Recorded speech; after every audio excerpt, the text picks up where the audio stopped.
We're live, baby. Okay. So, we are live and direct. I'm joined by Pete and Fumbi as always. And we have got Spurs coming up over the weekend. Now, I don't know how to take this, man. I mean, we're coming off the back of a 7-0 thrashing of Morecambe. A 7-0 thrashing of Morecambe. But, we've got Spurs coming up. Sometimes we do well against them. You know, Joe Linton got his first goal against them. Funny enough, he's come off the back of scoring 2 as well. So, anything could happen. How are you guys feeling about it, first of all? First of all, we're coming off a 3-0 thrashing by Brighton. Oh, God, here we go. Misery guts. Misery guts. This is the Premier League. This ain't Morecambe. However, have you skipped, what happened the other day, mate? Did you not see us beat Morecambe 7-0? Joe Linton scored a worldie? No, missed it? I hope this doesn't mean Joe Linton starts on Sunday. I mean, what? Okay. Early question to Mr. Fumbi. Would you rather Andy Carroll start or Joe Linton starting? I know, and I don't want to hear nothing else. I don't want to hear no other names. Just those two. Let's see him beat. Let's see what he's got. Here's the beauty of the squad now. Neither of them need to start. No. Like it's one or the other. I can replace both of them.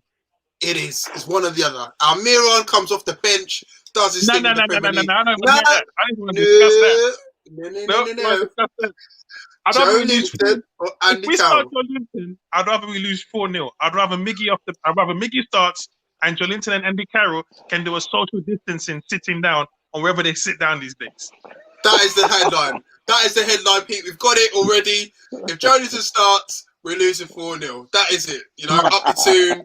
Come on, you tune. We'll come with you Spurs by the sounds of it. 4-0. All right, cool. Very good. Pete, what are we going to do about this guy, man? He's so negative, man. What's going on? It's not negativity. We can't start Joe Linton against Tottenham. No. Not if we want to score. Hold on. Did you not remember last season, bro? Last season. Yeah. First goal. Who's it against? And then we didn't score for the rest of the season. Let's not do the same thing again. I mean, look, I'm not... Listen. One game at a time, bro. Look at this negative guy. Negative Nancy. Flipping hell. I'm not excited about Joe Linton and Wilson up front. That doesn't excite me in the slightest. Especially if Miggy gets sacrificed. No. Mr. Fumbi, may I ask you, who is our top goal scorer at the moment? I don't care if it's Joe Linton. I don't care who it is. No. Who is our top goal scorer? What's it called? Dwight Gale scored more goals than him in the back. Look at how he's dodging it. He's a boxer. He's left games. He's just dodging. Hey, Pete, I swear there was defenders who had more goals than Julian last season. Yeah, I mean, that is last season. Drew scored more goals than him in one game. Yeah, that is last season. In less than 2 minutes. Yeah. Look, guys, you two are so negative, man. Hey, negative. Lozano came on the shortest loan deal and still matched him for goals. Oh yeah, he did. Shit, come on, he did. If they played Callum Wilson against Morecambe, it'd have been 20-0. Yeah, you know what? It's a real talk. I bet Callum Wilson, because he was on the bench. He was on the bench Wednesday night. He must have been pissed seeing my man scoring goals like that, thinking, "Where was my service on Sunday against Brighton?" He must be looking around thinking, "Who the hell have I got around me, man?" Hey, when I saw Joe Linton second, I had to check the TV. I had to check YouTube again. Is this the wrong video? Shambles, mate. Shambles. Man looked up and picked out the top corner. I said, sorry? Ronaldo. Right. Before I get on to you, Pete, I'm going to give a shout out to our stat man, Keith. Says, evening, guys. I think the score will be 3-1 to Spurs with Wilson getting 2 in consolation. Newcastle have 4 in a row at Old and New White Hart Lane, But Spurs have too much class. Hope I'm wrong. So he must be sipping the same thing that Fumbi's sipping, that negative juice. I didn't say we'll lose. Oh, okay. I said we don't start Joe Linton. I didn't say we'll lose. Well, if we don't start Joe Linton, we're going to lose, mate. I mean, Joe Linton's on fire. Red hot fire. He is on fire. Hey, Pete, talk to your boy, please. Talk to your boy. Pete, come on. Bring that positive, because Thumby's been sipping on that haterade. You know that haterade? But he's been glugging it down. Pete, give us some positivity, please. Look, it's the one team at the one ground. Okay, it's a new ground, but it's the one team at the one ground where we actually pick up results from. So who knows what could happen? The key for us is that if we're going to get something out of the game, we need to score first. It's as simple as that. We cannot sit behind the ball. We cannot just invite pressure. We have to go and attack them and try and get a goal and put them on the back foot. If we concede the first goal, fine. If we concede the second goal, game over, because we just don't come back from games like that, and that's just historic. That's not just under Bruce. That you going back under Pardew, Benitez. You go back for all the managers. If a team goes 2-0 up, the game's done. That's why we knew on Sunday, as soon as they went up 2-0 up after 7 minutes, Brighton, we knew Brighton were going to at least win the game. So we have to score first. Everyone seems to be bigging up the last 2 or 3 days. Everyone keeps bigging up Tottenham. And yes, they've got some fantastic players. And yes, they beat Southampton 5-2. But I'm sorry, right? For the first 45 minutes, Tottenham were dog shit. They were absolutely dog shit against Southampton. And to be fair, against Everton, they were even worse. They were shocking, right? Everton, I don't even think were that great. That game against Everton reminded me of when we beat them 1-0 with Joe Linton scoring the winning goal last season. They got the goal and just sat on it and took the points. So, in my opinion, I think we've got a good chance of winning the game if our mentality's right. If Bruce comes out with that Brucelona tactics that he pulled out on Sunday, we've got no chance, and we're going to get spanked. We're going to get spanked. Please didn't me out. He said Brucelona football, and I was like, yeah. Look, come on.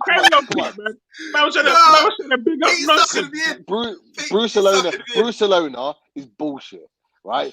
Brucelona is not talked about in a positive way in my mind. Brucelona is shit. Brucelona is the kind of performance we had at Leicester away last season, losing 5-0. Brucelona is the kind of performance we had against Man City at the Etihad. It's shit. Right, so if he pulls those Brucelona tactics out on Sunday, we're getting our asses handed to us. If he actually thinks about the tactics and matches up against some of their better players and makes it hard for them to perform, we've got a chance. Because I tell you what, unlike Southampton, we've got a forward line that could really hurt them. I think Tottenham's defence are there to be had. They're not great. They concede goals. Lloris has passed it, in my opinion. Eric Dyer has got a mistake in him. He likes to concede the penalty. That's the gate.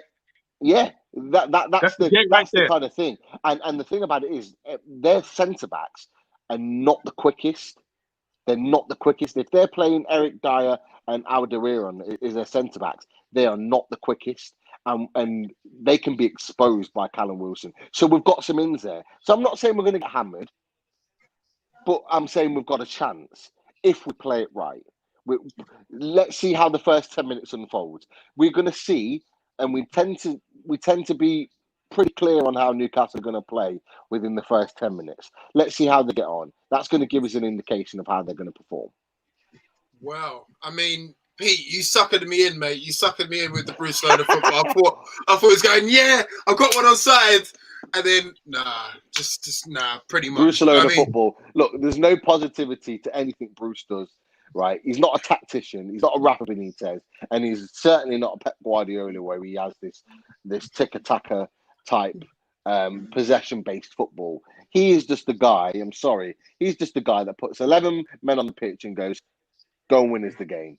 There's no tactics. You watch him on Sunday, right? When it cuts to him on Sky. It cuts to him on the sidelines. And to be fair, he stands in the technical box for 90 minutes. He doesn't say a fucking word. He doesn't say a word. He doesn't organise tactics. He doesn't reconstructure the team. If the team are under pressure or if we're attacking, he doesn't organise anything. All you hear him say is, come on, boys, come on. That's not enough as a manager. It's not enough. I mean, boy. Right. So obviously we've got the well, going along the screen now. We've got the team news going on. Going to get the Newcastle team news going on in a bit. I mean, Jamal Lewis had a nasty kick to the head last game. A bit of sweet chin music. Throwback to Shawn Michaels. Good lad. You shouldn't be laughing, but but yeah, it's kind of funny. All right, Fumi, we're keeping you up there, son. ASM. Yeah, I saw ya. Bloody lightweight. ASM might be missing out. Stretching your drawers, yeah, right. ASM might be missing out. Jamal Lewis might be missing out. I mean, what's it looking like? Kieran Clark's looking likely to miss out. I mean, that's no real big loss. So yeah, I mean, how do we line up against these guys? How do we exploit them?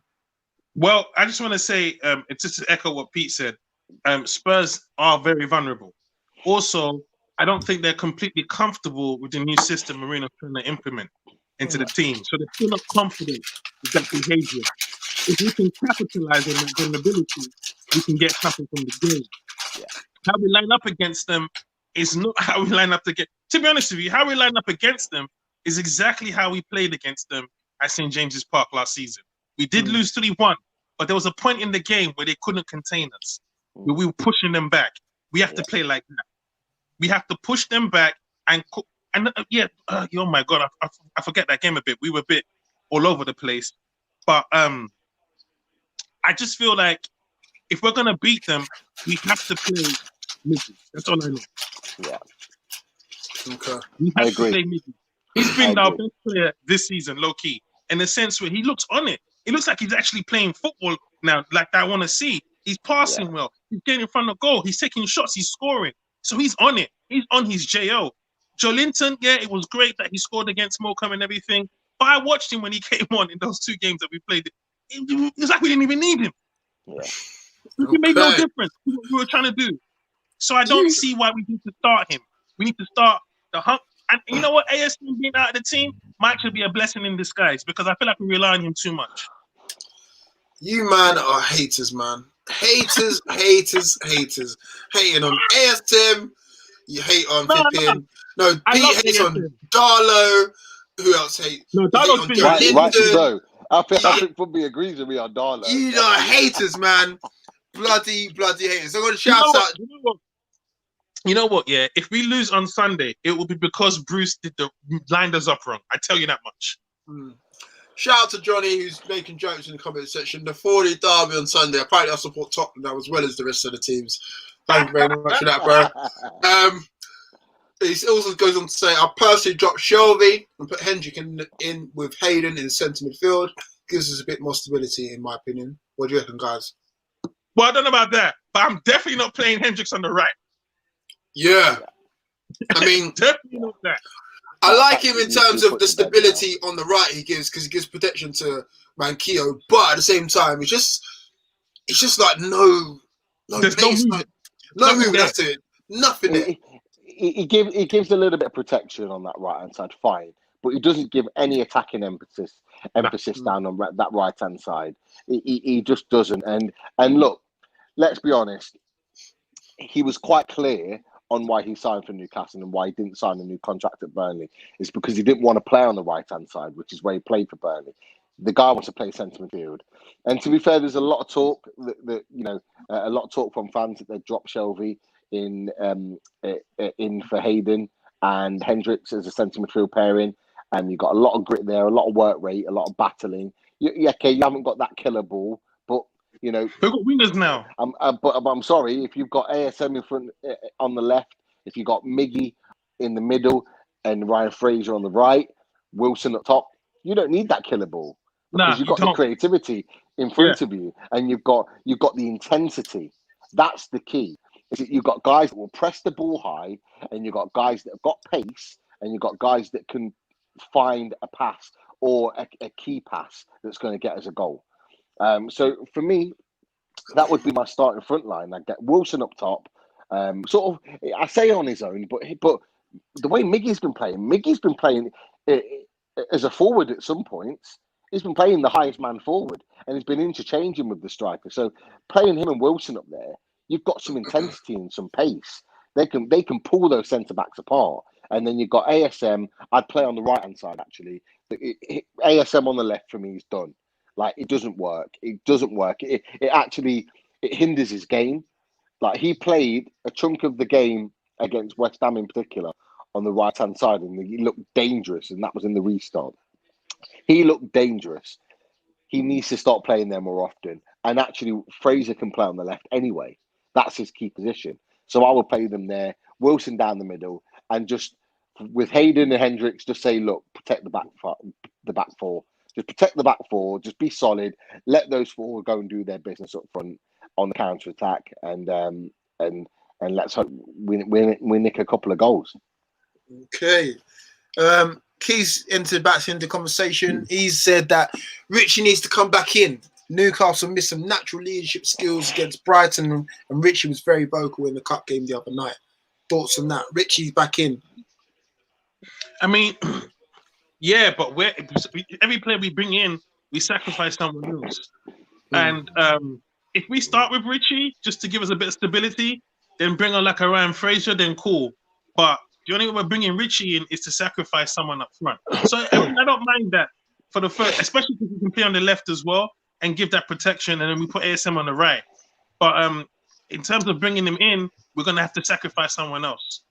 See, I agree with you in terms of that. You know, with sacrificing someone, if we don't need to sacrifice someone forward thinking, but if Lewis is going to miss out, I don't mind putting him at left back. Do you know what I mean? He's not a natural left back, but again, he was playing left wing back under Rafa, a little bit under Bruce. So I don't mind putting him there, and he is good to have on the pitch. Do you know what I mean? He's good to have the likes of Lascelles and Richie on the same pitch at the same time because they do offer that leadership. Shelby sometimes, depending on what sort of game it is.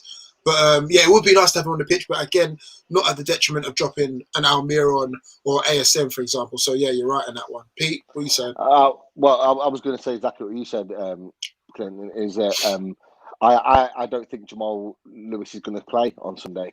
I don't think they're going to risk him with his eye. Bruce, from what Bruce was saying, it's still bruised. It's still kind of swollen. And I just don't think they're going to risk it. So I actually think Rich is going to start left back. So, you know, I think that the person that made the comment absolutely spot on. Is it Keith? Keith made the comment. Is that right? Yeah. So I think Keith is absolutely spot on in that we do need him for his leadership, and I actually think he'll start. And I don't think it's a bad option. And I know you guys didn't watch the game Wednesday. He actually played the last 20 minutes at left back, and yes, okay, it was against Morecambe, but he looked quite comfortable playing there. And I actually think at his age now, and the fact that he has lost a little bit of pace, but he's still got his leadership and he's got his battling abilities, it might be a position for him moving forward. Is a sort of a filling in left back option, because I think, you know, moving forward, you've got ASM, you've got Fraser, you've got Murphy, and then you've got Richie that can step in and play on those. You've got four wingers there that can accompany accompany each other on either wing. So you've got that position covered. If you really wanted to, you've got Miggy that can play on the left as well. I think he'll be more of a kind of a Milner type player now moving forward for us, where he'll fill a number of positions, Richie, rather than commanding and starting in a position. I think he'll just start filling positions within the squad. That's a good shout. I mean, that's probably part of the reason why we didn't offload into Bournemouth, the fact that he can cover a number of positions. He can play, you know, left mid, left wing back, left back, probably on the right hand side as well. So yeah, let's move on to Spurs, how they're looking. I know Fumbi was actually terrified, you know, with Spurs lined up. Don't act like you weren't terrified in the group chat, man. You were scared, boy. You were shook. You was trembling. You was like, oh my God. Not terrified. More just concerned. Because your brother's a Spurs fan, isn't he? You said. Two of my brothers are Spurs fans. There you go. Okay. So you're gonna get grilled if we get. I know their problems, and I know their issues, and I know this game is winnable. But I also know they've got a world-class striker and another world-class player in Son, who will not miss chances that are given to them. So that's my fear. It's like they're not gonna sit around if we make those mistakes. They're going to take those chances. So we have to be on our eight, and we have to play a good game. But we can beat this. We can win this one. Nah, definitely can. I mean, I remember seeing, when did we play them? Maybe it's 2-3 seasons ago when we played Spurs at Wembley and Son scored the only goal, and he was just onto it like a flash. Scored the only goal. I mean, I'm looking through their team news now. Obviously, it happened again the year later as well, because I went to the one the year later where they won 1-0 and Kane scored the goal just after half time. And that was it. And they are like that. And like we've proven in the past that when we play Tottenham away that we can contain them as a team, even with Harry Kane and Son in there. But we just can't afford to switch off. And the difference is that when we've been able to contain them in the past, we've not had an attacking threat. We have one now. So we've got guys that can expose them. You've seen the likes of Fraser. Fraser's he's like an upgrade on Richie. Like even Richie is prime for us in the Championship and his first season in the Premier League. Ryan Fraser's an upgrade on that. We haven't seen even at 20% of what Ryan Fraser will give us. I'm really excited to see him play because just the little bits that I've seen for a guy that's not played from March, he really excites me, and he's got a lot of intensity about his play. He likes to get into little pockets of play and really trying to expose the defenders. And I can see him scoring a few goals for us this season, you know. I really can. As long as we're not 2-0 down when we bring him on all the time. But this is the thing. And this, for me, he's getting minutes under his belt now. This is the perfect opportunity in a game that we're not expected to win. This is the perfect opportunity to start him and give him 65 minutes. Right? Now's your time to start. Get that 65 minutes under your belt. And then if you want to kind of, play Richie or whatever on Wednesday night against Newport, fine. No problem. But this is the time where Ryan Fraser needs to start now and start properly getting minutes under his belt. If we want him for the long term, he needs to start games at some point. And he's chomping at the bit. He looks ready. Got one for you, Fumbi. Says, come on, Fumbi. Where's your Gucci headband? That's Iceman. If you guys don't know, hashtag talk. I was actually his first guy on his chat. He's got his own podcast. And yeah, that's the Iceman. So yeah, so is that why he said sorry, Clinton, for pinching your lads? He said later on, sorry, Clinton, for pinching your lad. All right, Pete's trying to leave us to go to Iceman. All right. Look. You know, Jordan down south is the one, but obviously Iceman's a top guy, and he obviously is always watching our stream anyway. So and obviously we did have that bet, depending on where we are at Christmas, about the Gucci band. So I know Iceman, he's gonna constantly remind you. He's gonna remember. So there's no way that you're getting away with it, because Iceman will be on the case for sure. You know it. Fumbi, you might have to get the change out, mate. It's either a Gucci one or a Schlesinger one. Which one are you going for, mate? Bruv, I would love to I'll spend the Gucci one if we're in the right position. Woo! Oh, Gucci. All right, okay, Fumbi. We've got another question from Keith. He's putting us in the manager hot seat. He's saying, if you were Bruce, which I do not aspire to be, but how would you keep Son and Kane quiet for 90 minutes? That is a good question. How do you keep these two? And that's only two of what they've got on offer. This is the thing. I don't see Son and Kane like Sterling and De Bruyne. Like Son and Kane can be out of the game for a very long time. They can really just be out of it. So I don't think we have to worry about keeping them quiet. We have to worry about not making mistakes. But Fumbi, Kane was out of the game for a little bit the last time, and then he's popped up with 2 goals, do I believe? Because we made mistakes. Mistakes. They weren't killing us. They weren't passing us off the park. We made stupid mistakes. The thing about... if we're playing Man City, you have to focus on De Bruyne. You have to focus on Sterling, because their movement is crazy. But Spurs don't play like that. They play counter football. So they're not going to possession us to death. You understand? They're going to wait for us to make the mistakes so they can pounce on it. So we don't have to worry about keeping Son or Kane quiet. We just have to worry about not making mistakes again as a team. Yeah. And that was why we won last season there. We won last season because we didn't make any mistakes. We actually made it very difficult for them to play. It was to be fair, that's the one game last season where the 5 at the back actually worked against a top team. And to be fair, we limited them to very, very little chances last season at their ground. So for me, Son, as long as we don't get exposed too high up the pitch, that's where he exposes you over the top because he's got the pace on the counter attack. As long as we don't expose ourselves in that sort of position, we'll be okay against Son. With Kane, you've just got to make sure you touch tight in the box.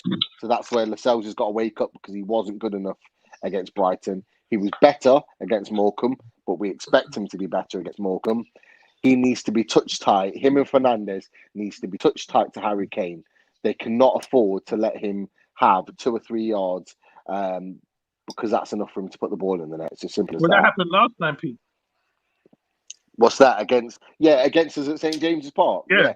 That's exactly what he did. Opening the box. For the cross for the header, and then for the third goal, we just didn't pick him up, and we got caught on the counter attack, and that's it. We, as a defensive unit, we need to be switched on. But the difference is this time is that we've got players that can affect them going the other way. So let's push them back, like you said from me earlier. Let's push them back. Let's put some pressure on them. Let's press them high. They're not the best footballers at the back. In fact, they're not great footballers at all on the ball. So let's press them high. Let's get them to make the mistakes, and let's expose them going forward. We can do that.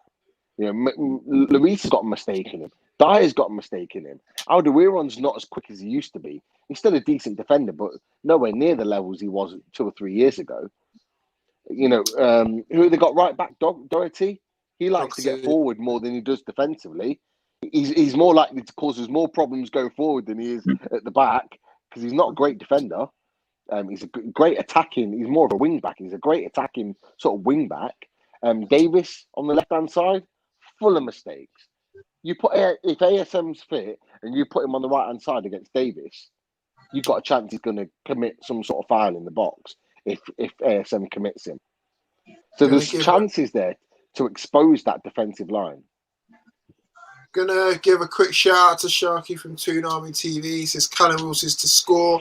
Should be raring to go after not playing midweek at Morecambe. Good debate, lads.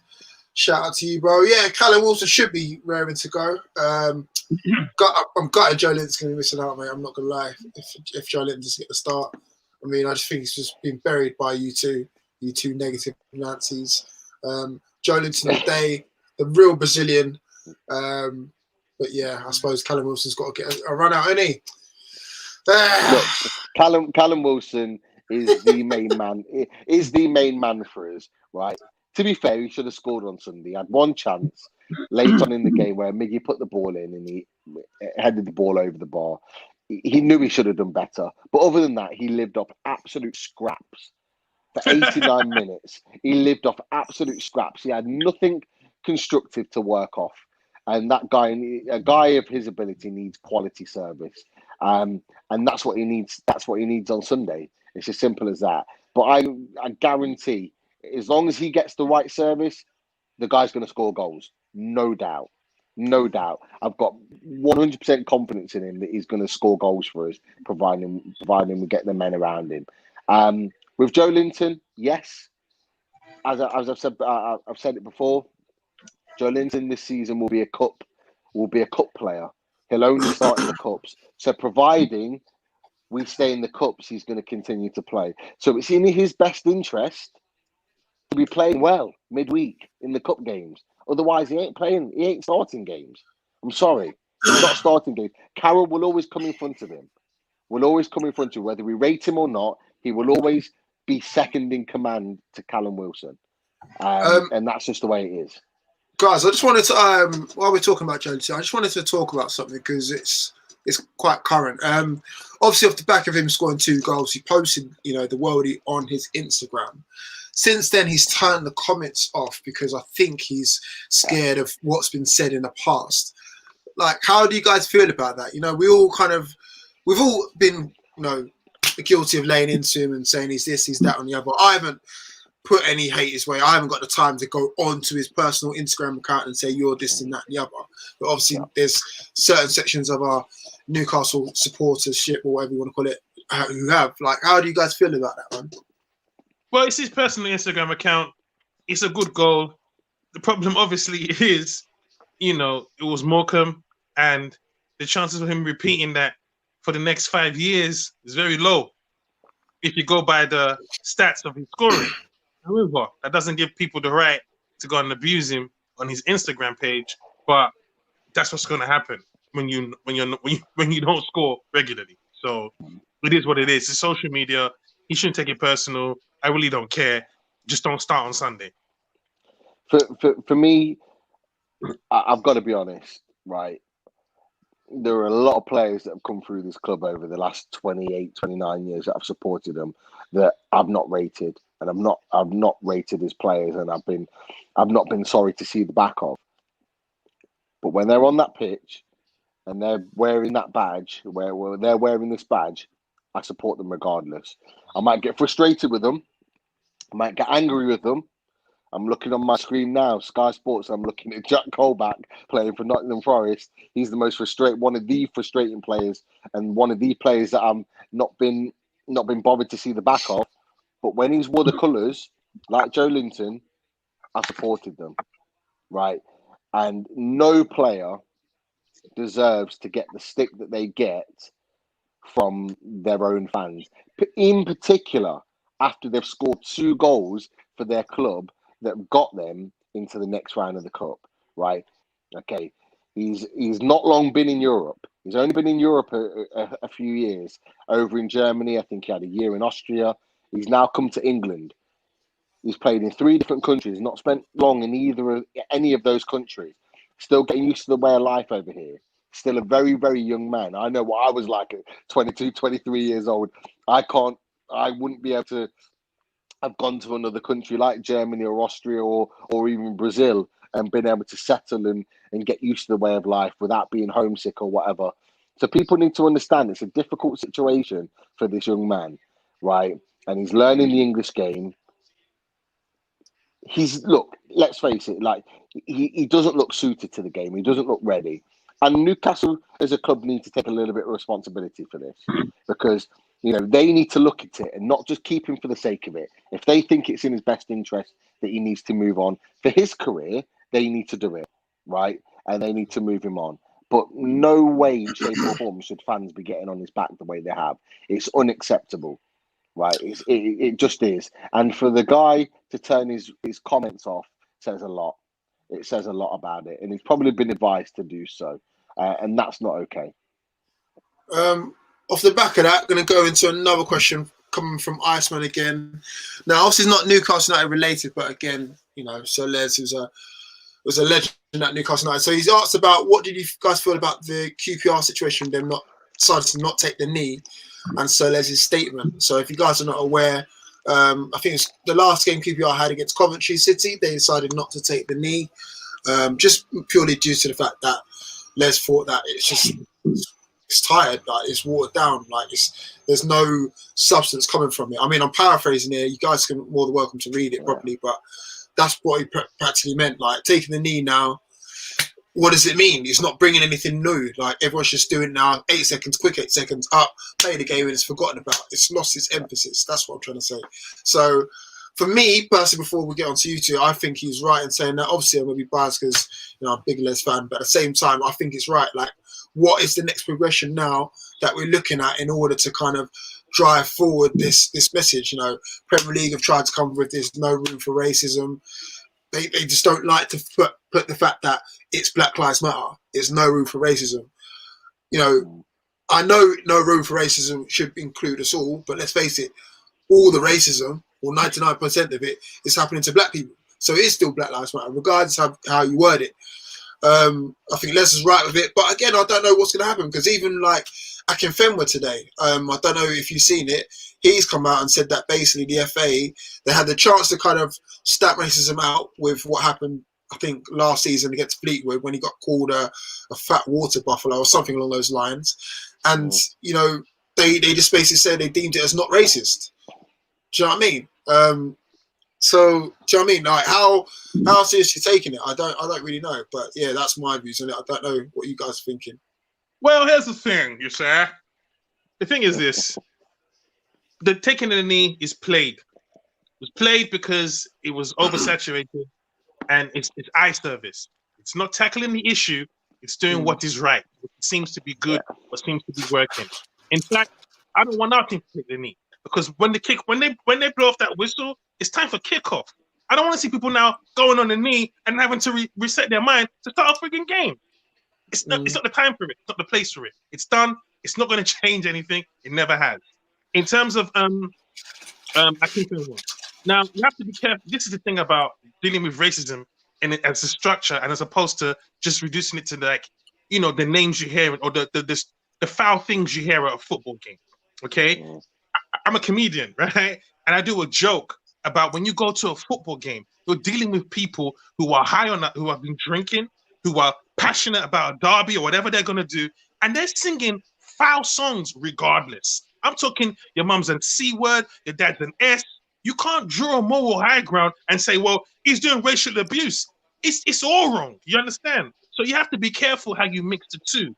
Yes, there's racism in football, but the issues that they're kneeling down for are not to do with football. They're to do with external issues. So the idea of players having to take a knee is just being told what they're told to do. They don't know. Some people can say, look, I don't even care. And they have the right to because they're just here to play football. So let's not make Ferdinand a scapegoat here. He feels it personally. It's personal for him. That's why when he sees it being used as something that's just a soundbite, of course he's going to feel disgusted by it. And of course he's going to instruct his team to not deal with that. And I respect what he said, and I appreciate what he said. And let's just get back to football. The politics and football is two different things, man. You're asking these people to do something that they can't honestly change. This has not been today. This has been going on since this is the beginning of time. So this is a different issue, and we have to deal with it in separate ways. And unfortunately, right here, right now, what we're doing now in terms of kneeling, it's not going to change anything. It's just not. It's just talk and it's just debates. So yeah, that's how I feel. Okay. The fact that I mean, look, I completely agree with what Sir Les has said. Les is an intelligent man, as well as a fantastic footballer and a representative of Newcastle. So what he said has absolute 100% truth to it, and I back him 100%. It's basically been diluted. It has over time, 100%. You look at some of the players, even during restart, they didn't want to take the knee. They just wanted to play football. And you've got me as a black person myself, I'm looking at these players, and they don't care about taking the knee. You're even getting it this season where some of them are running. Our players did it, in fact, against Brighton. They ran off. They didn't even take the knee. They ran off. They forgot they had to come back. And it's like, oh. And you can see the reaction on the face. Oh, they're having to come back and then take the knee. Or by the time they've even got back, they've barely got their knee down and they're up and they're on the game. And then within 3 minutes, we're 1-0 down. Yeah, because they've switched off and they forgot their focus. And that's what it's done. It's got to the point where when it gets to the point where a player is not wanting to take the knee, it means that it's lost all meaning because people are not doing it for the reasons that it was there for. For me, even more than this, I have an issue with the fact that when companies like Sky run with something like this, and they've got those badges, and all the people like Graham Souness and all the rest of them have got these badges on Sky. You know where I'm going with it, don't you? For me, man don't care. When you've got like man like Graham Souness and all these guys wearing these badges, and Sky plugging it here, plugging it there, and it's done is just turned it into a commercial game. It's all about the money there. That's what it is. It's all about the Vince McMahon. The money. That's what it is. And seriously, that's what it is. And Sky TV are one of a number of companies that are just trying to use Black Lives Matter to get it out there, to try and get people interested. But all they're really trying to do is just bleed it dry and get as Yep. much money from it as possible Yep. until it's literally nothing left, and then they discard it. And then what is it now? No room for racism, and they'll bleed that dry, and they'll move on to something else. And Yep. there's not actually any real meaning or feeling or want for change in anything that they do. So when big companies like this, in particular Sky, right, come out with stuff like this, I then automatically switch off. My mind switches off from it, and I have no interest. And it's not out of, and I'm not being disrespectful to the cause, because I have my own ways in which I promote Black Lives Matter. I'm an educator, I'm a teacher myself. I do it through the kids in the classroom. I teach them because they're our next generation. I want them to be better. So I have my own ways in which I do it, right? But when those big companies go out and do their thing and try and make whatever it is, whether it's Black Lives Matter, whether it's no room for racism, kick out racism, and I just switch off from it. I lose interest because I know what it's all about. And I'm sorry, it's exactly what it's been like over restart, and exactly what it's been like at the beginning of this season. And it's been completely diluted. And I'm so glad that Les Ferdinand came out and actually said something, because it needed to be said. It needed to be said, because these guys would have kept bleeding it for another season. They'd have had another season out of this. And what it does then turn around, it started to get a lot of hate. There's a lot of hate coming out on the back of this from people, because a lot of white people in particular start getting their backs up because they think it's a personal attack on them, and then you're losing the reason of why Black Lives Matters is there. You start losing its reason because people start they get their backs up about it, and they start kind of fighting back and fighting against it, and they then lose the understanding of why we're promoting and why we're trying to fight for what we're fighting for. Right, I think we'll put that to a hold right now. Iceman's been in the comment section applauding everyone. So we're gonna have to shift over back to some football, leaving politics alone. And Statman Keith is asking us our opinions on this new Nice midfielder that's been linked, Whelan Cyprian. I'm guessing you ain't heard of him. I haven't heard of him. He's a baller. God. Oh, he's God. An absolute baller. You don't know him from me. Stop lying, bro. You don't know he's a baller.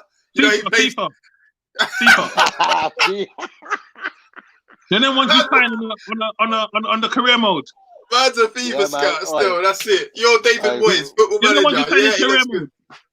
Boy, for real, bro. Seriously. But real talk, the guy is a baller, right? For 10 million euros is an absolute snippet. A year ago, they wanted 20, but because of the financial situation, they're willing to take 10. If we had any sense about us, we would snap their hand off right now, right, and take him. The problem is we've got too many midfielders, central midfielders at the moment, and that's why we're not going to sign him. That's why I'm happy to shit one out. I'm happy to shit one out if he's that good. Do you know what I mean? Seriously, he's an upgrade on what we've got. If we had any sense about us, and it might cause a little bit of friction by what I'm saying to you, I'd be selling Shelby right now for 20 million to West Ham, and I'd be getting Cyprian in. And that's my opinion. Because I tell you what, Cyprian can play a ball. Cyprian is a dead ball specialist as well. And he would give us a lot more in the tank in terms of work rate than Shelby does. So you chip out Shelby over the Longstaffs, Hayden. Look. I'm talking about. Look, if you're going to get Cyprian in, the guy's starting. The guy's starting in our midfield. There's no two ways about it. But you know, when you've got Shelby there and you've got Hayden, you've got Hendrick, it is become competitive. You could potentially loan out Matty Longstaff for a season and get him some football elsewhere, and then bring Cyprian in. But then you've still got the same problem with who's going to start. For me, if you're taking out someone that's currently starting in the team, as Shelby, then you're replacing him with Cyprian and you're playing him in. There's no point in having those 4 centre midfielders there, because one of them's going to become unhappy, which is probably likely to be Shelby, and then he's probably going to want to go in January. If you're going to sign Cyprian, you do it now. And actually, you're making profit, which is what Mike Ashley's all about, because you could sell Shelby for 20 million to a West Ham, and you could get Cyprian in for 10 million euros, which is what? Like, not a lot of money at all. You're talking like, what, 8 million? and you've got 12 million sitting there in the bank, and that's the option there. Personally, I don't think the deal's going to go through. I think he'll go elsewhere. But if you're going to get that sort of player, that's what I'd do. Okay, I hope he's as good as you say he is. Obviously, Fumbi's been FIFA scouting, so he reckons he's half decent as well. He's a very good player. It doesn't matter who I think is decent. Just look forward to the loan deals. Yeah, loan deal FC, mate. Loan deal FC. That's how I couldn't see it. Because we're not signing no one. We're not signing anyone permanent anymore. We've done our best business in this transfer. Well, good business, but we've done our best business. Well, it's funny that because Bruce said I think Bruce mentioned that there's a potential for possibly another permanent deal, but not an expensive permanent deal, and that's where I think someone like maybe a striker could potentially come in on a cheaper deal, and in my mind, I'm thinking someone like Troy Deeney for maybe like 5 million. And then paying his wages would probably be a sensible deal for a couple of years. I think it'll be one of these young bucks. I think like we'll get in and probably loan out. I don't think it's a first team starter. That's for me personally. How many loans we got left? We've got a couple of loans left. Yeah, we ain't loaned no one, so we've got all the loans in the world, isn't it? Really? Because the one thing that Mike Ashley does is that he always saves a couple of loans for January. He doesn't do all of his business. He doesn't commit all of his loans in the summer window. So there's been a lot of fans talking about, oh yeah, we've got 3 or 4 loans left. I don't think we're going to see 3 or 4 loans coming in. I think we may get 1 loan and maybe 1 permanent deal, and then I think he's going to leave the rest available for January just in case we need it. And he always has that kind of backup plan. Remember, we made 3 loans in January. So what he didn't do all of his business in the summer. He left it for January just in case we need it. So he doesn't have to put his money in and make big signings for permanent deals. So I think there's a possibility for 1 loan. Yeah, Fumbi, you've got a potential job here, mate.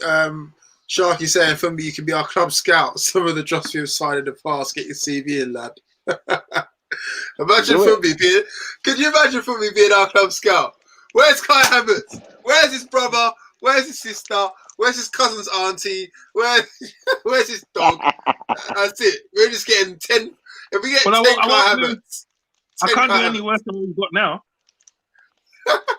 Wait, hold on. A second ago, you was rating our signings. Oh, we've done all right this summer. What do you mean? Well, I think we've done good business this summer, but like if you look at the track history of our signings, like sometimes we just learned that we still got Atsu and Caro on our books.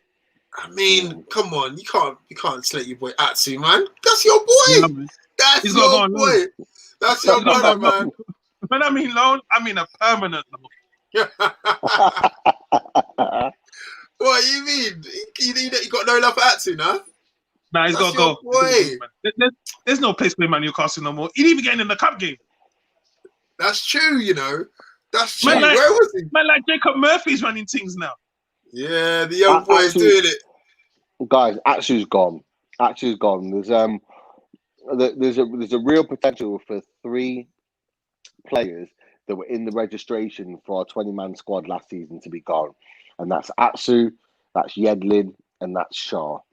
Those 3 for me are likely to go. Shah's back in training now, so if there's someone that wants to pay the money, I think he'll go.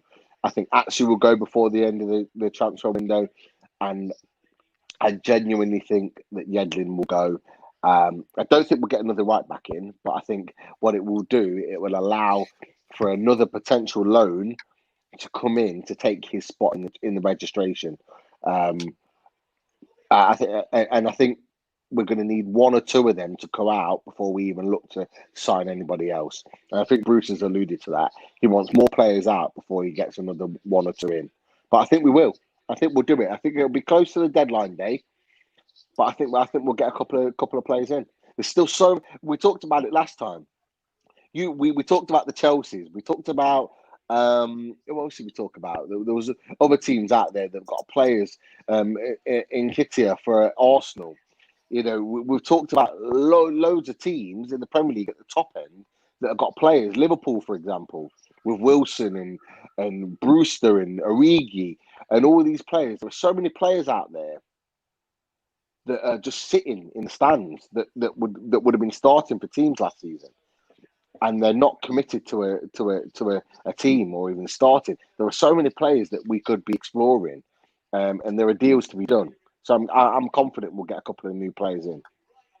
Okay, let's wrap up this chat. So let's get some score predictions before we go. Start with you, Fumbi. How do you think this is going to go down, bro? I'm gonna say either 1-0 or 2-1. Win. 2-2. Win. Do you know what? I'm gonna say either 1-0 or 1-1. 1-0 or 1-0 to us win or 1-1. Okay. Confident. Who's scoring for us? Callum Wilson. Okay, boss. Hey, Pete, are you watching this? My man's been raving about Joe Linton the whole show, and now he's shocked. Listen, you say Callum Wilson like I should know. Like, hold on. Then you should know. You should recognize. What's wrong with you? Did you not see Big Joe? No, I didn't see Big Joe. The only Joe I know is Joe Thomas, the R&B singer. The only Joe I respect is Joe Thomas. Listen, Big Joe scoring world is if Joe Linton scores on Sunday, yeah, you definitely need to get that Gucci head back. Hey, for sure. When I saw his first finish here, that first goal did not look convincing. It did not look like he was sharp. Did you see the one that he left? He actually left one on the line. Flipping hell. Jacob Murphy jinking and jiving. He clipped one in, and I think Joe Linton thought it was going in. He just left it. Yeah. Any other poacher would be taking that as your hat trick, but nah, I'm going to leave it. Hey, Jim Hasselbank here. I've seen Jim Hasselbank score a goal that was going over the line. He stretched his foot just so he can get the frigging goal. He doesn't care. Goal bonus. Like, I get these every weekend. My man left it like he gets this on a plate every weekend. I was like, kick it. I mean, look, what he was saying in his head, he was like, I don't want to take too many. I don't want to take all the limelight. 2 is enough. Let someone else have it. That's how he is. He's unselfish. My man left it, you know. I don't want to poach that. No. Like, take the goal, fam. That's how he is. Clinton, you're too kind to this guy. That guy should have been sitting on a hat trick right now, and that's the difference. Any other striker in the history of football, right, would have put that ball in the net. And smiled at the guy that took the original shot and said, "It's my goal." You know what I mean? That's exactly what it should have been. Remember how Harry Kane fought to get that goal that came off his shoulder, rude boy? Yeah. Man Exactly. fought for that. Hey, till to this day, I can't conclude it. You know, it's 50-50. But he said it brushed his jersey. That's the life of a striker. That's the life of a striker. You want every chance to be, or every goal to be your goal. It's as simple as that. Because that's what you get. That's what you get judged on. You get judged on the ball going in the back of the net. Now, if you're wearing Newcastle's number 9, you should be taking every chance that you get to get your name on the score sheet. It's as simple as that. And that's what I like about Callum Wilson. He's that guy. He is that guy. He wants his name in lights every single time. He don't care. What about you, Pete? What's your prediction? I'm gonna say 2-2 or 3-2 to Tottenham. Damn. But I'm gonna go with a 2-2. I think there's goals in this game purely because neither defense can defend. Yeah. Neither defense can defend, so I think there's going to be goals in this game. And I'll be honest, I'd be more confident if we had Mr. Dubravka in the net. I actually really hope that Gillespie starts on Sunday because I've been really impressed with him in the 2 cup games. And I know they've not been against great teams, but it's not just about what is like the saves it is made. It's how commanding he looks as a goalkeeper and how he gives the confidence to his centre-backs. It's the way that he comes out and collects the ball and commands his area, something that Darlow doesn't do. Darlow reminds me a little bit of Steve Harper, and I never really rated Steve Harper, although he's considered a Geordie legend. I never really rated Steve Harper as a goalkeeper, right? Because But that was Shea Given's cousin. Steve Harper and Cole Darlow remind me of each other because they just stay on their goal line. They don't come and command the area. They are half decent shot stoppers, but that's it. What I love about Martin Dubravka is that he comes and commands his goal. He commands his area. He comes and takes the pressure off the defenders, that they don't have to defend and head out every ball that comes into the box. He can come and collect it, go to the ground, take time, and get the team to regroup, particularly when we're under the cosh. I've seen Gillespie come and do the same, and I like that. And I like the fact that he's got the confidence to command his area. It helps that he's a Geordie as well, and that, I think, has got a lot of backing from the fans. I wouldn't be against him starting on Sunday. I wouldn't. I really wouldn't. So we'll see. Well, we'll leave it at that. Pete's gone for a Desmond Tutu. Frumby's gone for what? He's gone for a win. I'm guessing 1-0. I think I'm going to go for a 2-1 win as well. I think we're going to win. I think Joe Linton's going to score another worldie. Oh my God! He's going to shut all you up, all you haters, and then all of you guys can come back eating your humble pie on Sunday. Have some. I hope I am. If that's the case, I really, really hope I am eating humble pie. But I'm sorry, it's Premier League football. I just don't see it. We'll see. All right, guys. Thank you for taking part. We're watching, we're Super Sunday. That's it. Well, true that. Yeah, exactly. Super Sunday indeed, and that's why we've got Big Joe up front banging in goals. But yeah, thank you, Pete. Thank you for listening, for joining in, and guys, thank you for listening. And we'll see you guys all on Sunday. Take care, lads. Take care. Take it easy, boys. Bye. Peace.